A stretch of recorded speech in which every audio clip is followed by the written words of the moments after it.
Buenas tardes, me presento. Mi nombre es María Fernanda Vélez Camacho. Soy alumna de la carrera de Gestión y Administración de Pymes. En este video realizaré la actividad número 1 correspondiente a la unidad 1 de la materia de normatividad fiscal. En este video les presentaré más a profundidad los elementos y funciones que integran los siguientes temas: finanzas públicas, política fiscal, política de gasto público y el presupuesto. Para comenzar, haré una breve reseña de lo que es la normatividad fiscal. Lo que comúnmente se conoce como normas fiscales podría definirse como el conjunto de normas relativas a los tributos, su establecimiento, su regulación y los procedimientos de aplicación. Esta normativa tiene orígenes y características muy variadas. Son todas aquellas normas o leyes de cualquier rango cuya finalidad es regular cualquier aspecto relacionado con los tributos, las cuales rigen mandatarios federales, estatales y municipales. Estas se establecen según la dependencia para la que sea necesaria. Ahora, después de dar esta pequeña introducción, abordaré los temas principales, comenzando por finanzas públicas. Las finanzas públicas son el mecanismo a través del cual el Estado obtiene, gestiona y distribuye los recursos necesarios para llevar a cabo la prestación de servicios públicos con el objetivo de satisfacer necesidades en común de la sociedad. Nada de ello sería posible sin los 4 elementos básicos que rigen el funcionamiento de las finanzas públicas. Las necesidades públicas dan razón a la existencia del Estado, porque nacen del acto de vivir en sociedad. El individuo por sí solo no era capaz de satisfacer sus necesidades. Así, dio fuerza a un ente, el gobierno, que promoviera la solución. Servicios públicos es el conjunto de acciones que el Estado lleva a cabo para cumplir sus funciones públicas u objetivos. Gastos públicos es el momento invertido en compras y gastos que el Estado requiere en un lapso establecido para la satisfacción de los requerimientos y las necesidades de la sociedad.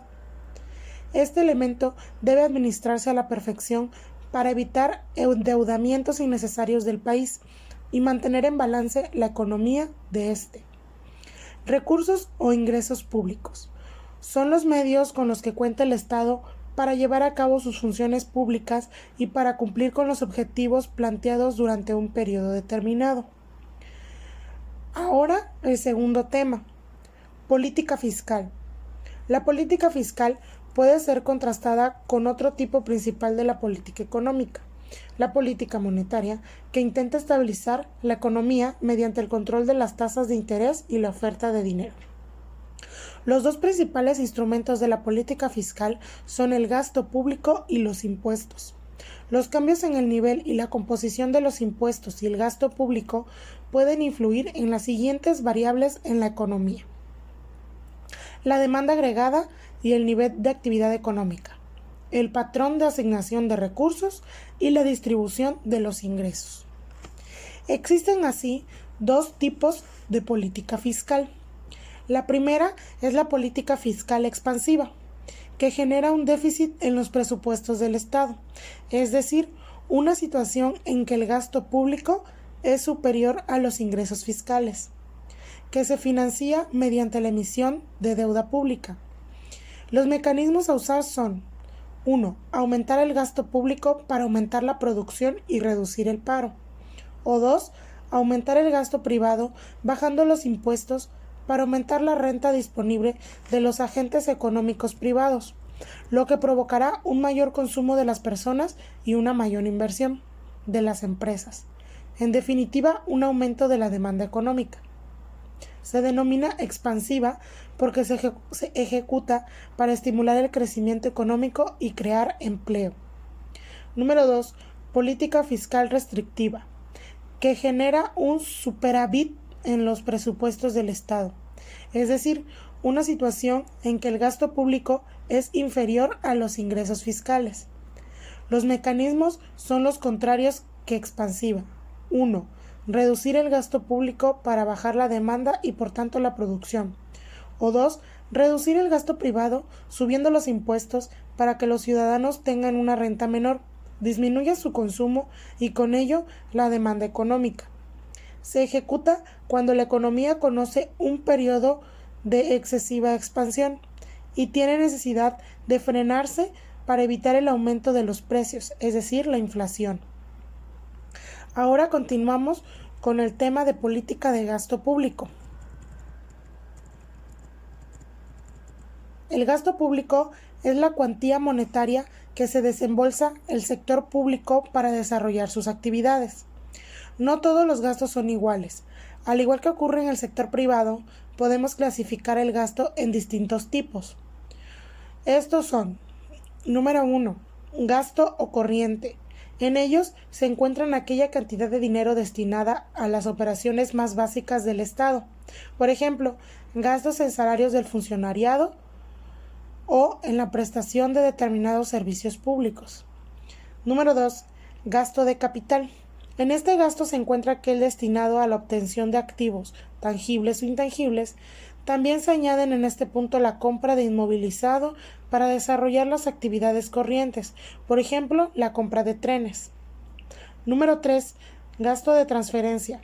Se trata de la cantidad monetaria, a veces en forma de capital, que el Estado destina a empresas y familias. Por ejemplo, los subsidios por desempleo son transferencias. Gasto de inversión. A diferencia del gasto de capital, se considera gasto de inversión cuando el gasto tiene como objetivo crear, aumentar o mejorar o sustituir el capital público ya existente.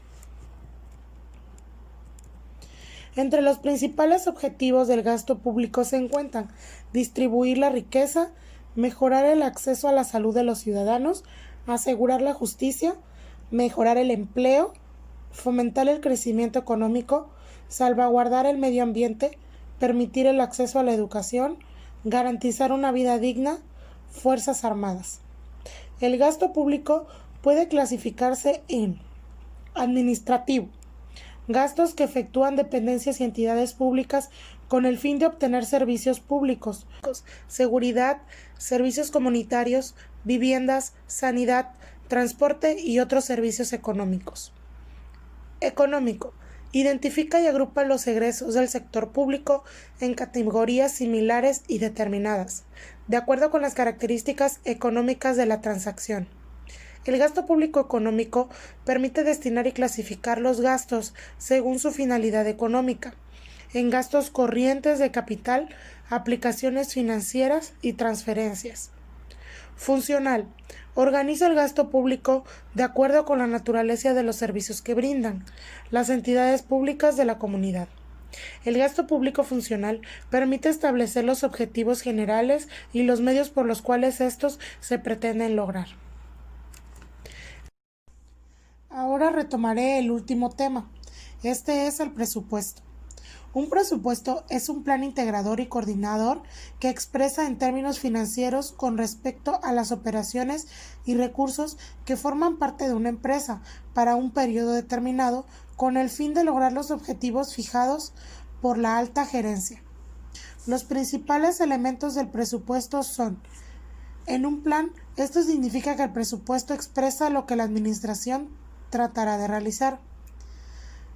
Los elementos son: integrador, indica que toma en cuenta todas las áreas y actividades de la empresa, dirigido a cada una de las áreas de forma que contribuya al logro del objetivo global. Es indiscutible que el plan o presupuesto de un departamento de la empresa no es funcional, sino que identifica con el objetivo total de la organización. A este proceso se le conoce como presupuesto maestro, formado por las diferentes áreas que lo integran. Coordinador. Significa que los planes para varios de los departamentos de la empresa deben ser preparados conjuntamente y en armonía. En términos monetarios, significa que debe ser expresado en unidades monetarias. Operaciones. Uno de los objetivos primordiales del presupuesto es el de la determinación de los ingresos que pretenden obtener, así como los gastos que se van a producir. Esta información debe elaborarse en la forma más detallada posible. Recursos. No es suficiente con conocer los ingresos y gastos del futuro. La empresa debe planear los recursos necesarios para realizar sus planes de operación, lo cual se logra con la planeación financiera. Bueno, esto fue la explicación acerca de los fundamentos de la normatividad fiscal. Espero que haya quedado claro todo y la presentación haya sido de su agrado. Disculpen por los errores, pero muchas gracias por su atención. Hasta luego.